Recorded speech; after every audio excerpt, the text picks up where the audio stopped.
호주는 전 세계 많은 이들이 가장 가고 싶어하는 여행지 중 하나죠. 울룰루, 그레이트 베리어 리프, 블루 마운틴 등 입이 떡 벌어지는 자연뿐만 아니라 시드니, 멜버른과 같은 대도시도 갖추고 있다는 점은 수많은 사람들을 호주로 불러들이고 있는데요. 그런데 이렇게 전 세계인들로부터 뜨거운 사랑을 받고 있는 이 호주가 항상 화재의 위험에 놓여 있다는 사실 아셨나요? 호주는 과거부터 주기적으로 대형 화재가 발생한 것으로 알려져 있는데요. 심지어 비교적 최근인 2019년에는 거의 1년 내내 숲이 불타오르며 호주에 엄청난 피해를 주는 일이 있었거든요. 이로 인해 약 24만 제곱킬로미터, 거의 한반도 크기만한 면적이 전부 불타버렸고요. 30억 마리가 넘는 동물이 피해를 입었으며 수천 채의 집이 불에 타 없어졌다고 합니다. 이에 대한 경제적 손실 또한 약 1,000억 원이 넘었다고 하는데요. 그리고 앞으로 이러한 화재 피해가 더 빈번해질 것으로 예상되는 상황. 그래서 이번 시간에는 왜 호주에서는 이렇게 대형 화재가 자주 발생할 수밖에 없는지에 대해서 저와 함께 아주 쉽고 간단하게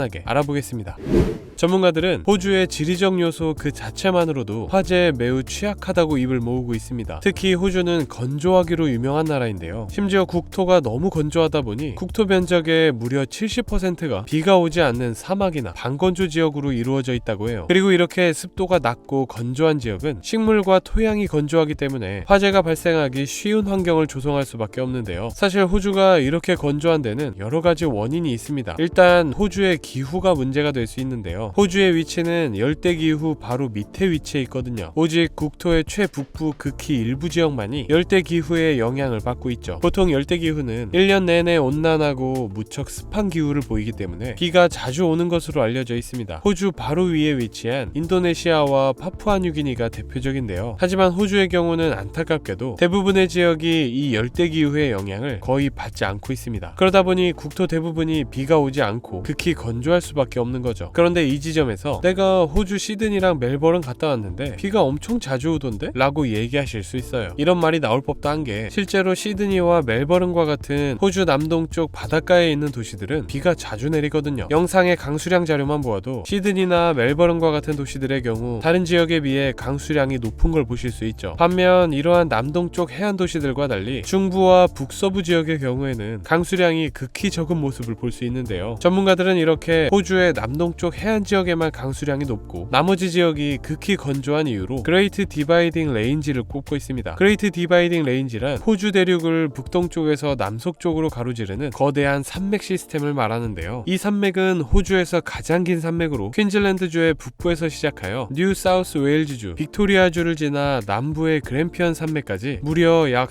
3,500km에 걸쳐 이어져 있다고 해요. 정말 엄청난 길이의 산맥인데요. 그리고 이 엄청난 산맥 시스템의 존재 자체가 호주를 무척 건조하게 만드는 아주 중요한 원인이었습니다. 바로 그레이트 디바이딩 레인지가 동쪽에서 불어오는 습한 공기가 산을 넘어 중부 지역으로 이동하는 것을 막기 때문인데요. 우리는 이를 팬 현상이라고도 부르죠. 호주 동쪽 바다에서 습기를 잔뜩 머금은 공기가 서쪽으로 불면서 이 기다란 산맥을 오르게 되는데요. 하지만 보통 고도가 높아질수록 더 추워지잖아요. 그러다 보니 산을 넘던 이 공기들 또한 점점 온도가 내려가면서 비구름을 형성하거든요. 그러면서 이 산맥의 동쪽 지역에 많은 비를 내리게 되는데요. 문제는 이 공기가 산을 넘어간 다음이에요. 공기가 산을 오르는 동안 비구름을 만들면서 수분을 전부 잃고 이제 건조해진 공기만 산을 넘습니다. 이렇게 되면 건조한 바람만 불어오는 중부 지역은 강수량이 극히 적은 건조한 환경이 만들어지게 되는 거죠. 결과적으로 이 길고 높은 산맥은 산맥 서쪽 내륙 지역을 더욱 건조하게 만들게 됩니다. 여기에 더해서 앞서 살펴본 것처럼 호주 땅이 매우 건조하다는 점은 자연현상에 의한 화재를 불러오기도 했는데요. 바로 번개 때문입니다. 흥미롭게도 호주에서 일어나는 화재의 그 시작점은 이 번쩍이는 번개인 경우가 적지 않다고 해요. 사실 번개는 전 세계 어디서나 발생할 수 있는 자연현상입니다. 우리나라에서도 비 오는 날이면 번뜩이며 번개치는 모습을 심심치 않게 볼 수 있는데요. 그만큼 번개를 대수롭지 않게 여기는 경우가 많습니다. 하지만 유독 이 호주에서만큼은 이 번개가 화재의 주된 원인이 될 수 있어요. 번개는 꼭 비가 오는 날에만 치는 게 아니거든요. 비가 올 때 칠 수도 있고 비가 오지 않을 때도 번개는 칠 수 있습니다. 우리는 이렇게 비가 오지 않을 때 치는 번개를 마른 번개라고도 부르는데요. 마른 번개는 특히 건조하고 덥고 많고 바람이 강한 날씨에 발생하기 쉬운데 호주의 중서부 날씨는 마른 번개가 생기기 최적의 환경이었던 겁니다. 안 그래도 건조해서 바싹바싹 마른 상태에서 강력한 번개가 치면 불이 붙을 수밖에 없는 거죠. 호주 한 언론 발표에 따르면 주말 이틀 동안에만 번개로 인한 화재가 무려 25번이나 발생한 적이 있을 정도인데요. 이 외에도 앞서 말씀드렸던 2019년도 화재 또한 이 번개로 시작되었다는 의견이 지배적인 상황입니다. 영상의 자료는 2001년부터 2019년까지 20년간 호주에서 자연 화재가 발생했던 지역을 나타낸 모습인데요. 보시면 어떠신가요? 호주에서도 제일 건조한 내륙 지역과 북서부 지역에 집중된 걸 보실 수 있습니다. 그만큼 호주의 지리와 건조한 기후 그리고 마른 번개는 호주 화재의 주요 원인으로 볼 수 있어요. 이제까지 지리적인 요소, 자연적인 요소를 살펴보았는데요. 그런데 호주 정부 기관의 조사 결과에 의하면 호주에서 발생하는 화재의 원인 중 약 절반은 우리 인간 때문이라고 합니다. 그 중에서 먼저 살펴볼 건 화염농법의 소멸인데요. 과거 호주 원주민들은 아주 오랜 기간 동안 화염농법을 통해 땅을 관리해 왔다고 해요. 이 화염농법이란 토지와 식물들이 건조할 때 주변 식물과 땅에 작게 불을 내서 주변 식생을 태우는 것을 말합니다. 아니, 어떻게든 불이 안 나게 조심하기에도 부족한 마당에 일부러 불을 낸다는 게 말이 안 되는 것 같기도 한데요. 알고 보니 이렇게 불을 내는 건 다 이유가 있었어요. 원주민들은 이렇게 불을 지름으로써 더 큰 산불을 유발할 수 있는 식물, 죽은 잎, 나뭇가지 등이 쌓이는 것을 사전에 막을 수 있다고 합니다. 이렇게 미리 태워놓지 않으면 진짜 나중에 불이 났을 때 쌓여있는 식생들 때문에 더 큰 불이 날 수 있거든요. 즉 이렇게 작은 불을 통해 미리 태워놓는 것이 더 큰 불을 예방할 수 있는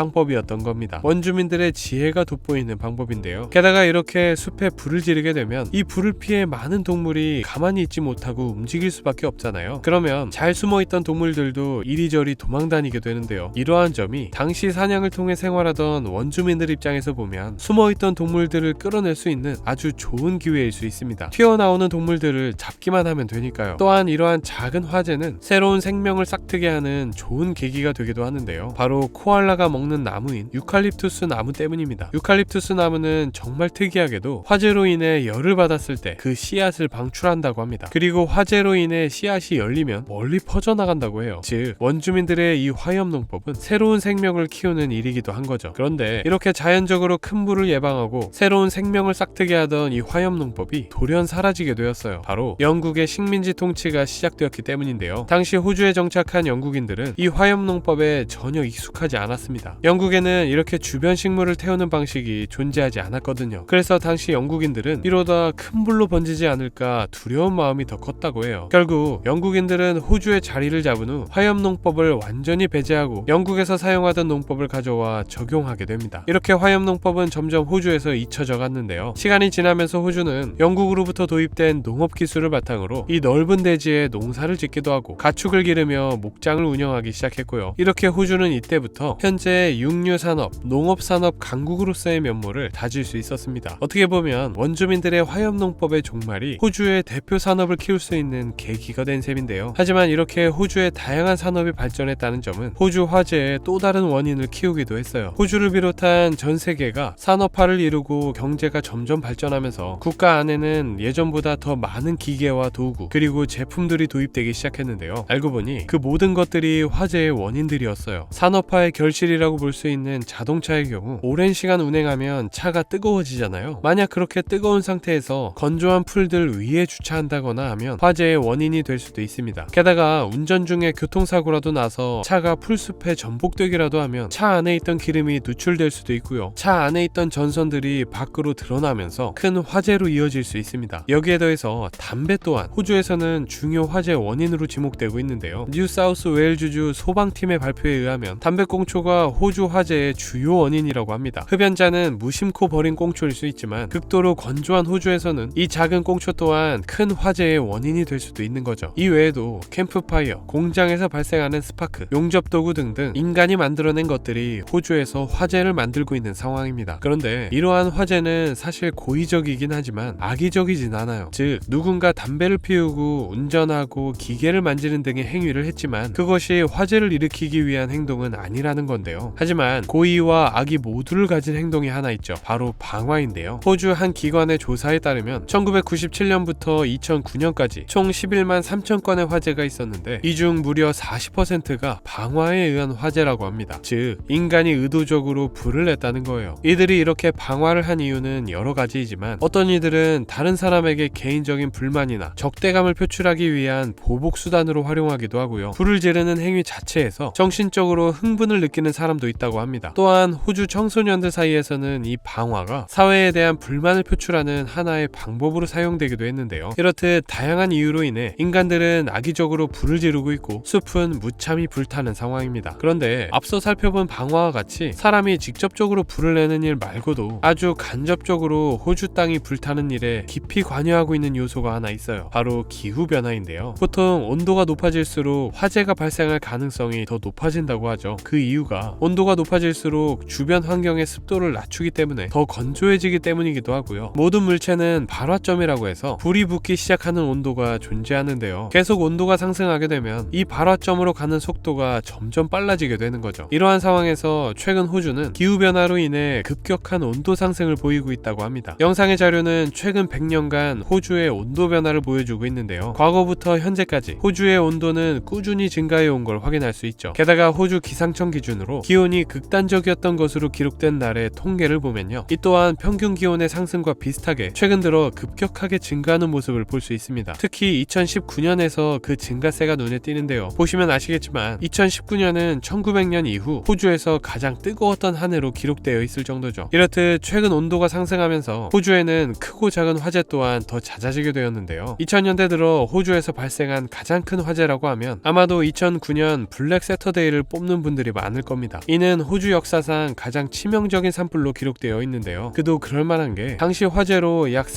4,500제곱킬로미터, 서울의 거의 7배에 달하는 면적이 불에 타버렸고요. 무려 173명이 목숨을 잃었고 2천여 채의 주택이 파괴되면서 수많은 사람이 집 잃은 노숙인이 되었거든요. 당시 온도도 무척 높았을 뿐만 아니라 시속 100km 정도 되는 바람이 불면서 불은 걷잡을 수 없이 퍼져나갔다고 해요. 이러한 블랙 세터데이 이외에도 앞서 살펴본 2019년 화재 등등 호주는 날이 갈수록 점점 뜨거워지고 있고 이로 인한 화재 피해도 증가할 것으로 전망되고 있습니다. 그렇다면 호주 정부는 앞서 살펴본 화재 취약성에 대해서 어떠한 조치를 하고 있는 걸까요? 물론 정부조차 어쩔 수 없는 부분이 많긴 하지만 간접적인 노력을 기울이고 있는데요. 가장 대표적인 건 화재 금지령입니다. 이는 주 정부 차원에서 발동하는 금지 명령인데요. 산불 위험이 특히 높은 날에 선포되며 이 기간 동안에는 야외에서 불을 사용하는 모든 활동이 엄격히 금지된다고 합니다. 예를 들어 밖에서 고기를 구워 먹는 행위, 캠프파이어, 농장 작업에서의 화재 사용 등 모든 형태의 야외 화재 사용이 금지되고요. 용접, 금속 절단같이 불씨가 발생할 수 있는 활동도 금지된다고 해요. 이렇게 함으로써 화재가 발생하기 쉬운 날 불씨를 만들 수도 있는 어떠한 행동도 철저하게 예방할 수 있습니다. 국민들이 금지령만 잘 지켜준다면 정말 화재 예방에 큰 도움이 될 것 같은데요. 여기에 더해서 우리가 너무 오랜 기간 잊고 지냈던 원주민들만의 대형 화재 예방법이죠. 화염농법 또한 복귀했다고 합니다. 특히 2016년 설립된 비영리 단체인 자군연합이 앞장서고 있는데요. 이 단체는 전통적인 화재 관리 방식을 현재 호주 토지 소유주들에게 교육하고 있거든요. 그리고 이 교육은 또한 최근 화재 가능성 증가와 맞물리면서 화염농법은 현재 호주 전 지역으로 다시 확산 중이라고 합니다. 이러한 방법들 이외에도 호주 정부는 조금 더 근본적인 해결책을 도입하기도 했는데요. 현재 호주 교육체제의 5학년의 한 과목 안에 산불이 환경과 커뮤니티에 미치는 영향과 대응 방법을 포함한 거예요. 즉 아예 어렸을 때부터 화재의 영향력과 실제 대응 방법을 교육함으로써 이것들을 더 깊게 뿌리내리도록 한 건데요. 이렇듯 호주 정부는 큰 화재를 막고자 아직도 많은 노력을 하고 있습니다.